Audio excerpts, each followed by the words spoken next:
Time for another episode of TWAB Talk.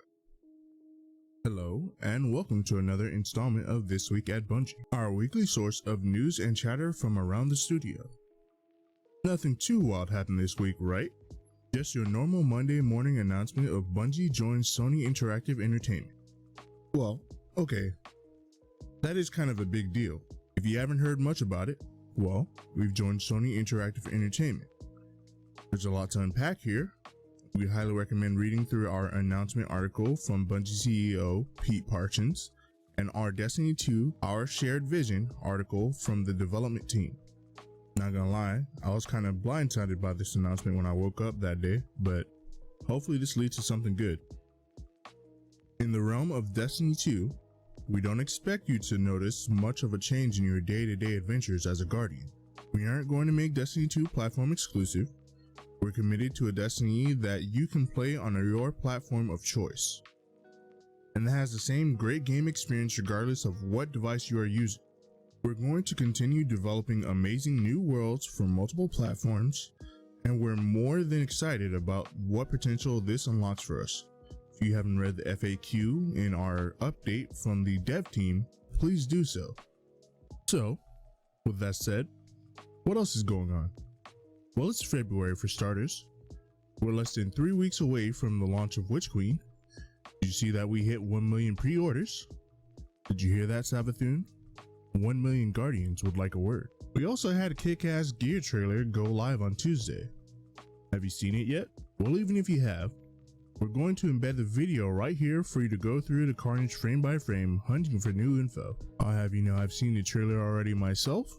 I decided not to do a reaction to it, but so far looks like everything is going to be pretty neat on the exotic forefront. But yeah, check it out yourself if you haven't already.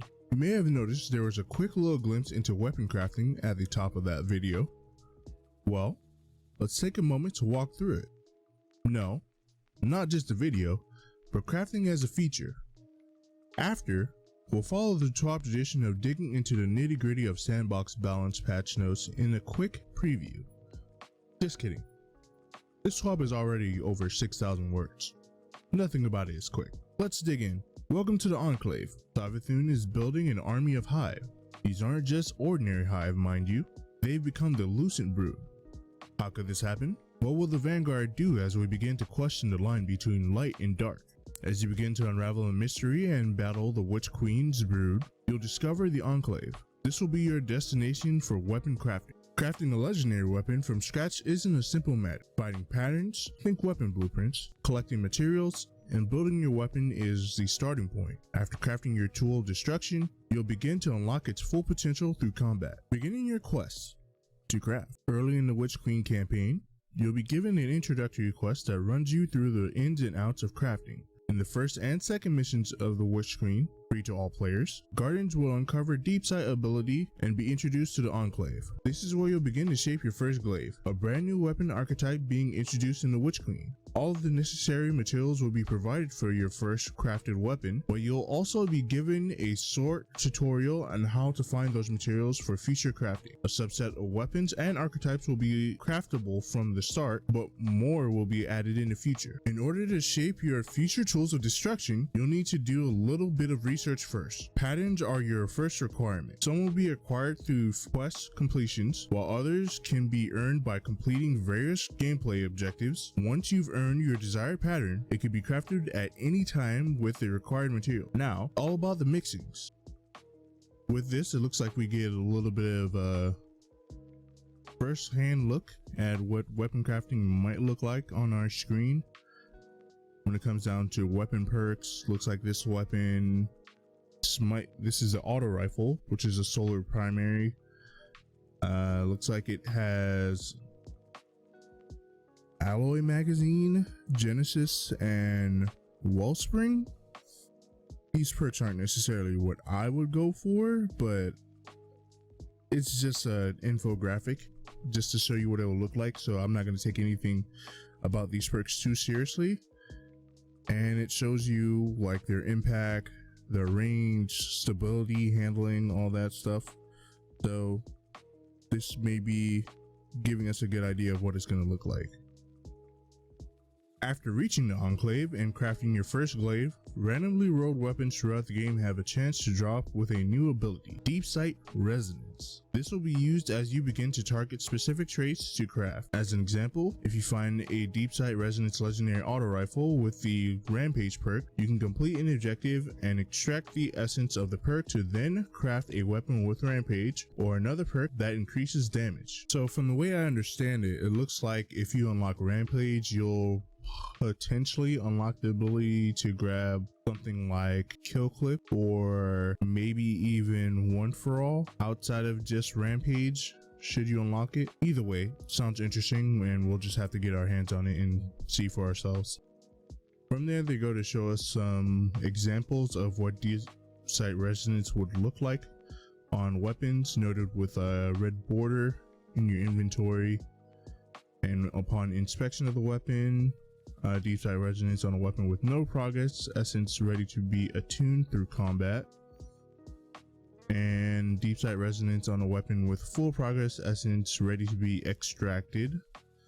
So this is basically like Destiny 1's version of leveling up your weapons to an extent, except for the fact that more than likely you will not be able to use modes of light to level up your weapons without doing combat.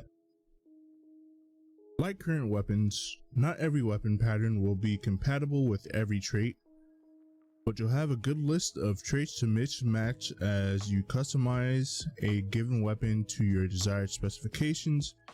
Doesn't stop there though. Through the Enclave, you'll also be able to kick things up a notch and enhance your traits to strengthen their flavor. Leveling your weapons and enhanced traits. Once a weapon is crafted, Guardians may begin to increase its level by using it in activities and by defeating enemies. This is where the bulk of your crafting playtime will be. The more you use your weapon, the faster you'll unlock its full potential. Enhanced stats and traits can be unlocked when reaching higher levels, granting slight bonuses to your weapon's capabilities. Our goal through this system is to give players a reason to invest in their weapons far beyond what Master Ranking could offer in the past. Each weapon can now act as a long-tail pursuit as you look to make your freshly crafted weapon the best it can be. It can be intimidating to start making decisions on how to build your weapons, so we are also giving you the ability to reshape your crafted weapons in the Enclave if you want to mix up the components of your weapons after you finish crafting, and switch up what barrel, mags, or traits you choose so you don't feel like you got locked down one path forever. As Guardians begin to embrace this new system, you'll begin to see new legends rise. Some will prefer Hake and other Foundries, others may dabble in new weapons from Redacted.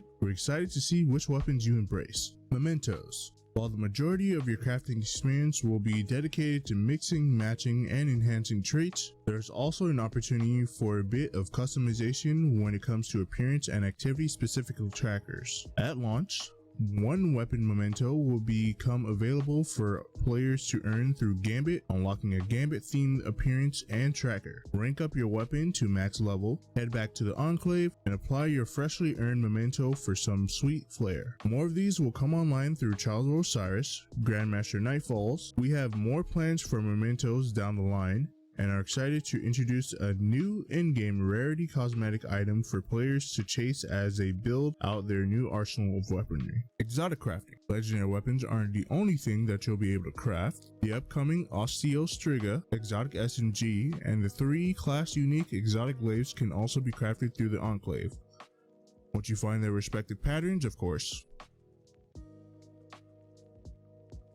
While legendary weapons can be crafted from the ground up, exotic crafting is more about fine-tuning something with a defined identity. You may have the opportunity to customize things like barrels or stocks while preserving the exotic look and feel. Looking for a longer range profile for the weapon, or opting to shred through your enemies up close and personal? Through the Enclave, you can do just that. Alright folks, we're at the end of our weapon crafting preview. Will you have questions? Undoubtedly. Launch day of the Witch Queen is just around the corner, and we're excited to see what weapons you create. Don't worry, we aren't done with the TWAB just yet. We still have some exciting news regarding weapons to cover. Let's talk tuning. It doesn't seem to be as grindly as I expected it to be in terms of the drops.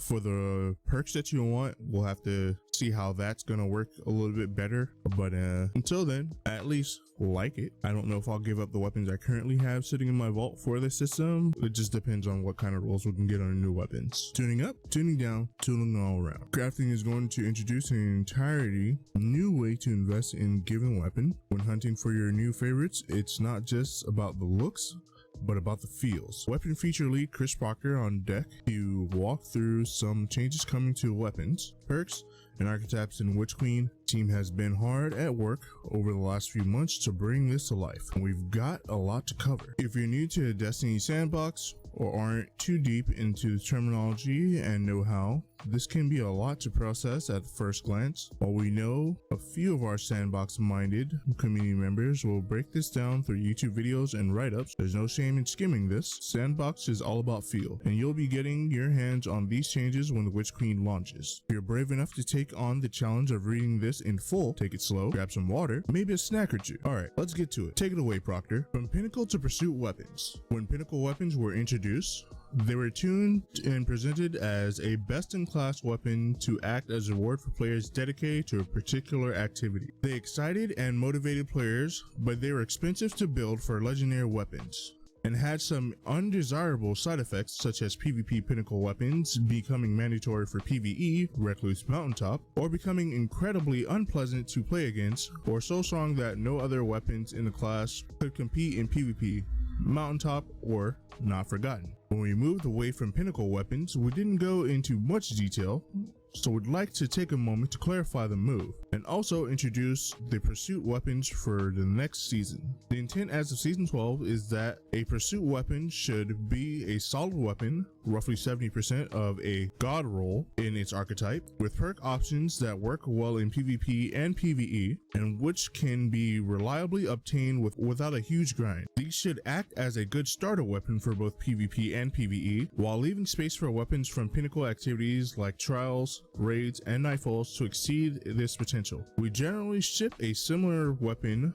with higher potential in the same season. Note, Salvage Your Salvo basically ignores this guideline, oops, but we really wanted to put chain reaction on a special weapon and don't currently see a reason to touch it. Chain reaction is going to be a rare on special weapons though. Here's a quick breakdown of how each pursuit weapon in season 12 compares to the random rolled weapons currently in the game. Adora's good sniper, but better snipers shipped alongside it or since. The Salvage Your Salvo Breach Grenade Launcher is a great room clearing weapon, but doesn't have the utility of blinding grenades or auto-loading holster, so other legendary grenade launchers such as Truth Teller or Ignition Code often take its place in the hardest content. No Composure is an excellent fusion rifle, and even more so in seasons after it shipped, brought back the Reservoir Burst perk, but Plug 1, the Glacioclasm, can also get Reservoir Burst, and Cartesian Coordinate has better options for DPS. Ascendancy Rocket Launcher brought back the Explosive Light perk, but Hothead can also get this, and it has other good perk options. And I get where they're coming from with this. Pursuit weapons are definitely viable in games, but if you really wanted to put in the time, you could definitely go out and search out for better options. No Composure is just one of those rare cases, like they said, where after the season it shipped, something like Particle Destruction came out and made it a lot more valuable. Salvage Your Salvo, when that season came out, it had the Grenade Launcher perk that increased the damage, but it is somewhat still viable in in-game. You wouldn't necessarily want to use it in GMs versus a Truth Teller like they said because of blinding grenades, but it's definitely viable in something like Vault of Glass, even in Master where you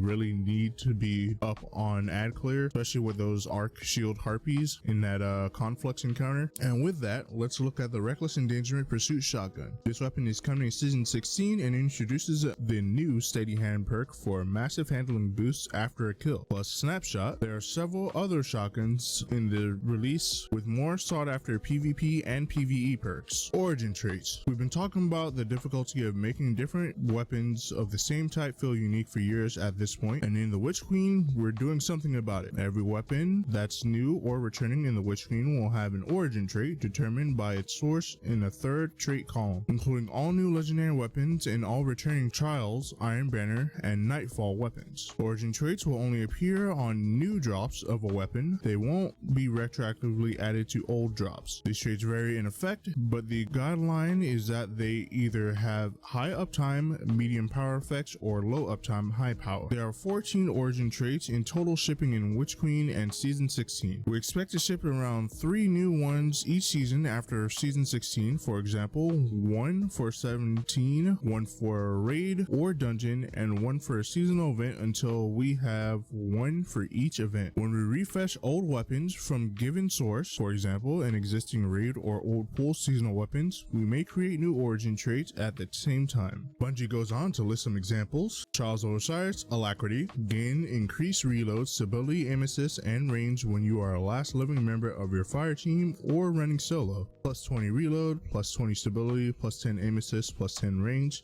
Solo includes lost sectors and rumble, for example. Nice. Nightfall strikes, stunning recovery. Stunning a champion partially refills your magazine, triggers health regen, and improves recovery for a short time. This actually will be really good for nightfalls where you have hard time recovering your health. Hopefully this helps with the fact that you're going to be taking more damage. Grants 60 health instantly and 40 recovery for 3 seconds. Crucible, 1 quiet moment, grants increased reload speed when out of combat, plus 40 reload stat when out of combat. Haven't dealt or received damage for 4 seconds. Strikes, Vanguard, Vindication, final blows with this weapon grant a small amount of health. Small equals about like 7 health. Anytime it makes sense due to the source of activity, weapon may have multiple origin traits selectable. For example, Nightfall weapons can select between Nightfall and Vanguard trait. Trials of Osiris weapons can select between Trials and Crucible traits. Pursuit weapons can select between Gambit, Vanguard, and Crucible traits since it can be acquired from any of these activities. Bungie also goes on to note that weapon foundries will be replacing World Loot Pool,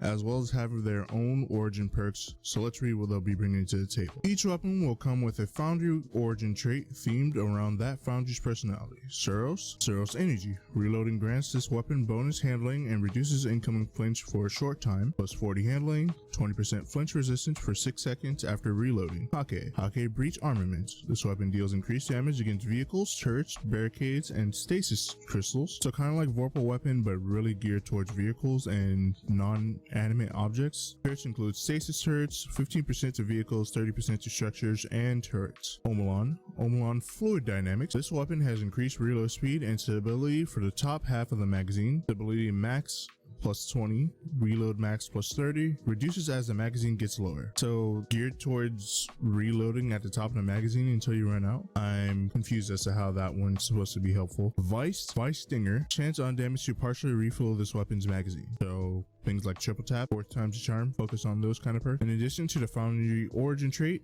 each foundry weapon's perk pools lean into that foundry's identity. Big damage for Hake, consistency for Suros, ability tie-ins, and weird stuff for Omelon. Never stop firing for Vice. Bungie goes on to show us the weapons that are coming to each playlist. Then they tell us that foundry weapons that drop from a source aside from the world pool can switch between the foundry traits and that source's trait. This does not imply that foundry weapons will be coming outside of the whirlpool. For example, a roll on the new Gambit Hake high impact auto rifle, Heroid C, might look like this: corkscrew rifling, polygonal rifling, armor piercing rounds, flared magwell, perpetual motion, focus fire, invader tracker, Gambit origin trait, Hake breach armaments, Hake origin trait, kill tracker, see below, and a ranged masterwork. Alright, next up we basically have some pre-patch notes previews, so let's get into it. Kill trackers are once one reason to masterwork a weapon, but now we see no reason to gate these behind masterworking. They'll be present by default on all weapons that shipped in Forsaken and later. Exotics prior to Forsaken will be updated in later release. Yes, this means masterworking should no longer be seen as mandatory, and we expect a +10 to weapon stat or +10 to primary stat, +3 to all other stats for adepts to only matter for dedicated PvP players. True. We have no specific plans for changes to masterworking at this stage, but we'll revisit it later. Note that we did discuss gating the origin trait behind masterworking, but ultimately this wouldn't have achieved the goal of weapon differentiation for non-masterwork weapons. Following in the armor team's footsteps, weapon mods for legendary weapons are now free and instant to insert. We believe that many pain points around special weapons in Crucible are exacerbated by how easy it currently is to acquire special ammo, and while we've touched this in the past, we're making further adjustments. Players now only drop 1 special ammo on death or or equivalent no matter how much they were carrying, as long as they weren't completely empty. The maximum you can pick up off special brick is 1 for shotgun, 1 for fusion, 1 for sniper rifle, or equivalent to other weapons. Scavenger mods add to this as normal, but we'll be evaluating their place in Crucible in the future. Players quickly found another way to execute the quick swap glitch, so we fixed another animation cancel. Next up, we got some changes coming over to archetypes in terms of weapons. The Season 15 fusion rifle rework had a lot of moving parts. Rapid fire precisions and adaptive fusions came out of this different, but all quite strong. But high impact fusion rifles are hurting. We've definitely seen all fusion rifle subfamilies occupy different roles and want to maintain that large difference in charge time to keep these distinct for now. So we're nudging damage up to make it easier for these to land kills at range in PvP, and we are bumping the PvE damage scaler. That said, we'll keep an eye on how they're doing and may adjust charge time down a smidge in a future release. Increase high impact fusion rifle damage per bolt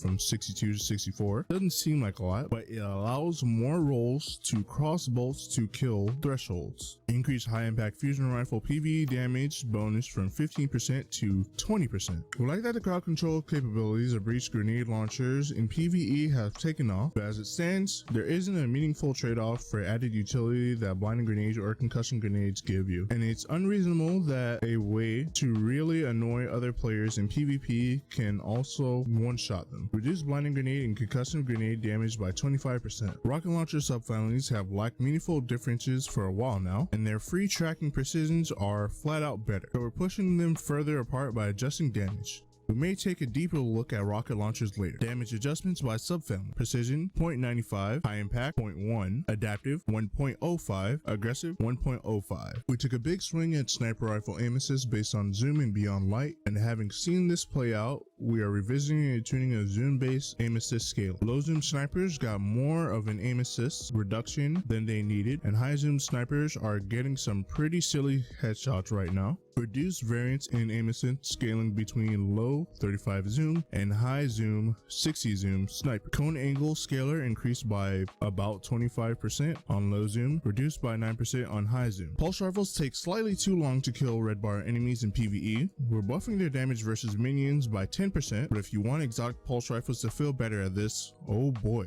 Keep reading. Exotic weapons. Exotic primary weapons and trace rifles aren't sufficiently stronger than legendaries for them to be worth bringing into hard PvE content, particularly against miners. Note that this change applies to all exotics that use primary ammo and includes most secondary effects, e.g. perks triggered explosions. Increase damage versus miners and PvE by 40%. Chaperone is a terror in PvP, particularly with a nerf to pellet shotguns and the reduced frequency of grenade and melee abilities, and it outperforms some weapons that ought to be good counters for it. For example, sidearms and submachine guns. Reduced passive range buff from 2 meters to 0.5 meters. Duality is in a similar place to Chaperone, but it's not quite as rangy. On the other hand, its exotic trait shipped with the constraint that it would wipe on reload. To make it harder to chain, having seen it in action for a while now, we don't think that limitation needs to be there. Reduced passive range buff in slug mode, i.e. in aiming down sights,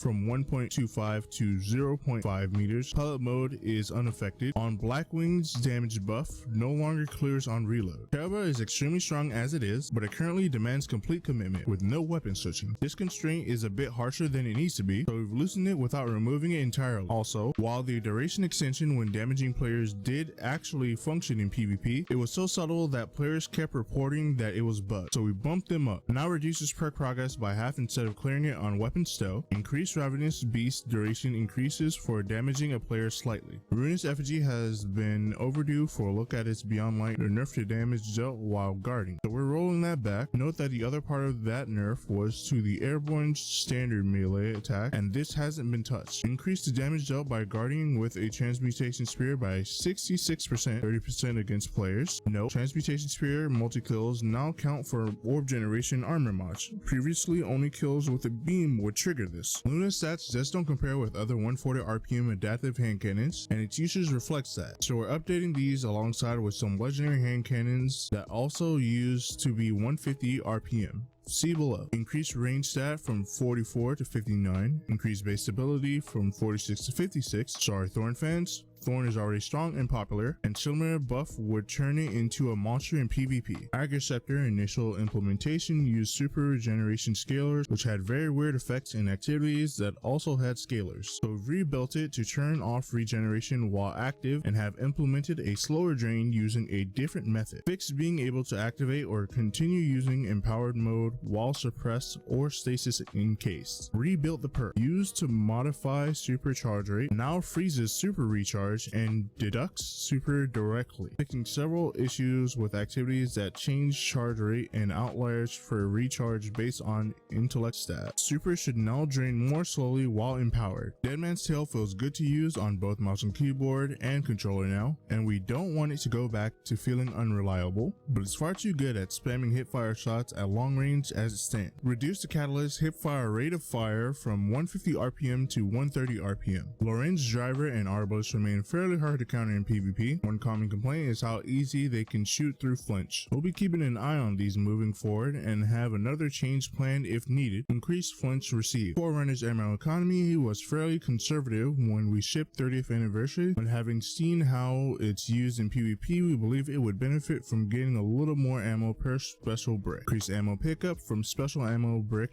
from 2 to 3 and from 4 to 5 with scavenger mod. Legendary weapons. Several legendary weapons have out of band stats, either to their benefit, detriment, or a bit of both. When infusion caps were still around, this was okay because they'd cycle out eventually, but now the weapons remain viable in all activities indefinitely, and the solution is to adjust other outliers to be in ban, as mentioned in February 2021 State of the Game. Hand cannons. The ban for legendary 140 RPM hand cannon aim assist ends at 84, and this extreme should be for a hand cannon from a pinnacle activity, like raids or trials. When 150s were converted to 140s, many of their stats either were too low or too high. We're adjusting the stats of these to be within standard ranges, up or down, as follows: an overall buff in most cases, Dire Promise plus 4 range plus 3 stability minus 4 aim assist, Wicked Vigil plus 6 range plus 5 stability minus 3 aim assist, Jack Queen King 3 plus 3 range plus 3 stability minus 8 aim assist, Bear Rations plus 4 range plus 4 stability minus 9 aim assist. Bowwinter's Lie intrinsic perk makes it far too convenient. Bowwinter's Lie intrinsic perk makes it far too consistent and lethal compared to similar shotguns, and it's had plenty of time to shine. Plus 15% spread angle. Most of IKL's SMG stats were wildly out of band for aggressive SMG, but this does suffer from having a low zoom compared to other popular options. Plus 1 zoom, minus 5 range,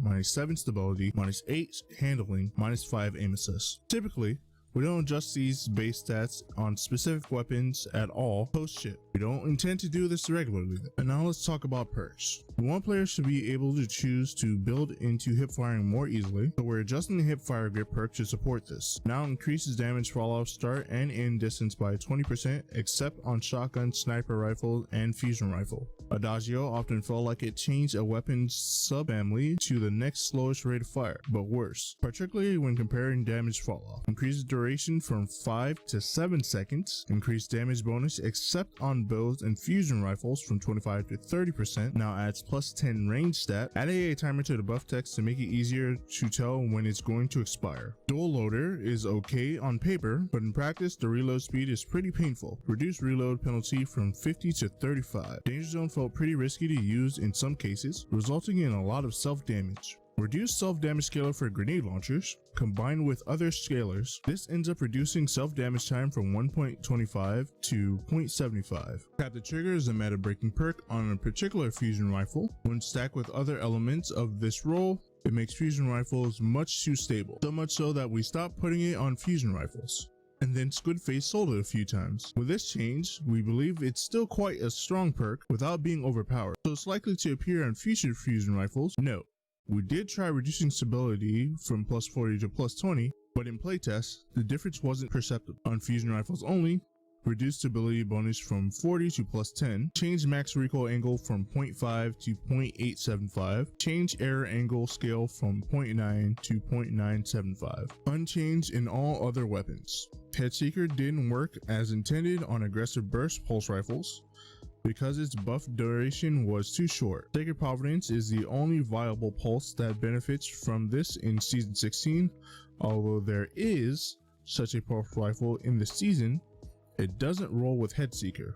There's going to be more aggressive burst pulse rifles, but expect to see more in the future seasons. Extended buff duration from 0.17 to 0.3 seconds. Let's talk about Eager Edge. It's a lot of fun to use, but it can be used to do some mind-blowing environment breaking things if used in a particular ways while airborne. While the tuning below isn't meant to remove the fun factor, we have a fresh raid and other fun content coming with the Witch Queen, and we want to ensure we retain challenge behind our upcoming rewards. Breaking out of maps can be fun indeed, but can easily remove the prestige and value of a given item or experience. Reduce lunge distance benefit while airborne by 25%, now caps maximum player airborne velocity to a fairly high value while active. In the near future, in Season 17, we'll have a set of PvP focused weapon changes, including new ways for players to build for flinch resistance, balanced tuning for primary weapons, looking at pulse rifles, lightweights in particular, special weapon tuning,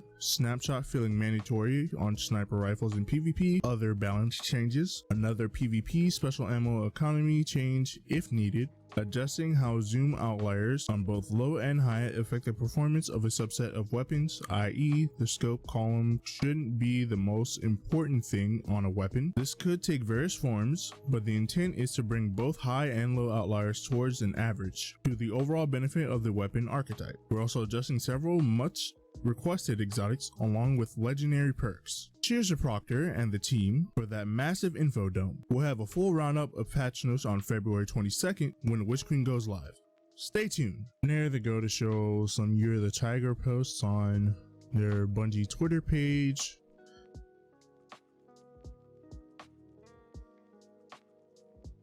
These items will be available through next Tuesday, reset February 8th. So snag them if they've caught your eye. We've also have a few items from last year available for Bright Test. If you'd like to join in on the celebration, prepare to launch a worm. This TWAB was long, but this train isn't stopping yet. Our Destiny player support team has some important information for you, so keep on reading. This is their report, pre-launch downtime and preload. Prepare for the launch of the Witch Queen on February 22nd. Destiny 2 will undergo scheduled downtime from 7 p.m. PST on February 21st to 9 a.m. PST, so from 10 to 12. DMG4's note, as this TWAB is running pretty long, we'll do the math for you. That's 14 hours of downtime. We hope you can use this time to get some sleep, prep some tasty food, or do whatever your heart desires before diving into the Witch Queen. The announcement of 1 million Guardians already having pre-ordered, we're also expecting a bit of queue as things open up. Please stay tuned for additional details. I'm going to be honest, you probably don't want to bother trying to log in until like maybe 5, 6 in the evening. I personally probably won't be playing that until I get confirmation that the servers are cool, because I don't feel like getting kicked constantly. Preload for Witch Queen is planned to become available on all platforms beginning at 9 p.m. PST on February 21st. Stay tuned for further updates as we'll get closer to the launch.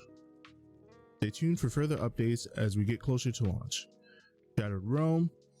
The end of the season approaching, the Shadow Realm seasonal activity has been updated to daily rotation from weekly rotation. Players who wish to complete triumphs, seasonal challenges, or seals associated with the Shadow Realm should make sure to do so prior to removal with the launch of Witch Queen on February 22nd. GM Nightfall catch-up node clarification.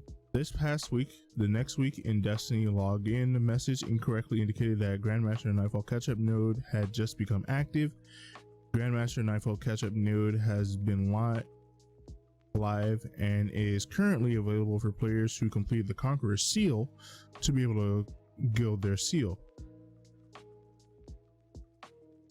Year 4 content vaulting. Launch of Witch Queen on February 22nd. Certain activities, quest destinations, and items from season 12 through 15 Forsaken will become unavailable to access. For a full list of vaulted and depreciated content, please see our guide below. Weapon cycling. The following weapons will be leaving the ritual reward pools with the Witch Queen on February 22nd. Trials of Osiris, Igneous Hammer, Solar Scar, Nightfall, Swarm, Shadow Price, Uzume, Hung Jury. And unfortunately for anyone, it is too late to get a Uzume if you haven't already. Iron Banner, Multimax, Time Worn Spire, Guiding Sight, Steady Hand. Players should make sure to claim all engrams and other rewards before the new season begins. Any rewards not claimed from Ritual vendors, Zavala, Shax, Drifter, Saint 14 will be removed at the end of the season. Known issues.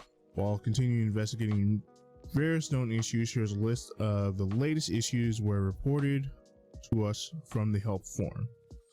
Weapons do not successfully attach to Phoenix Protocol when stowed. For a full list of emergent issues in Destiny 2, players can review our known issues article. Players who observe other issues should report them on the help forum. From there, you have the movie of the week. I'm not gonna watch these so I don't get any DMCA strikes just in case they have music. You have the artist of the week. Deploy the boy. As you already know, we're gonna launch these. Oh, that's certainly a Petra Revenge if I ever did see one. Eh.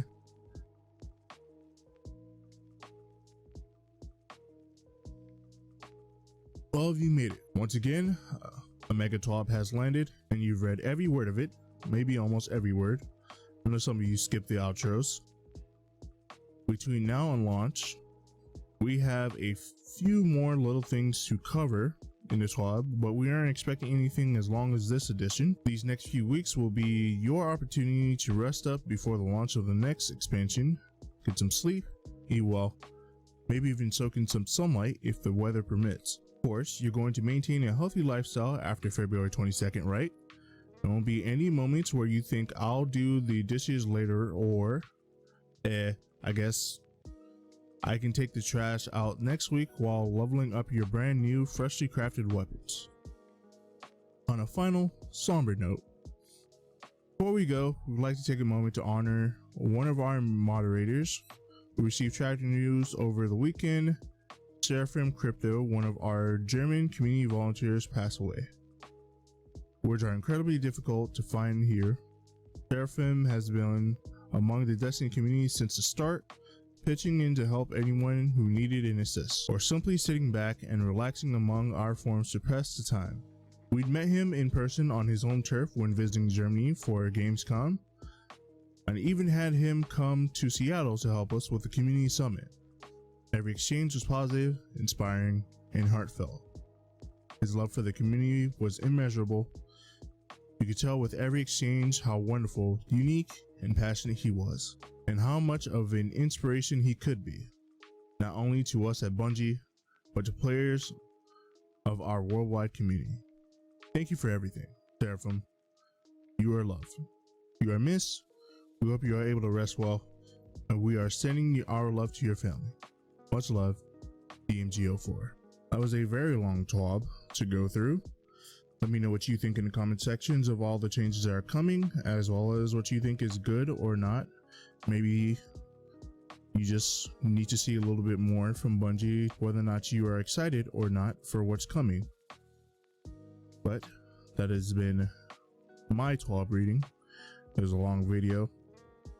My name has been The Cell Games. Thank you for those of you who made it to the end of the video. I appreciate you. I am signing off. Have a good day.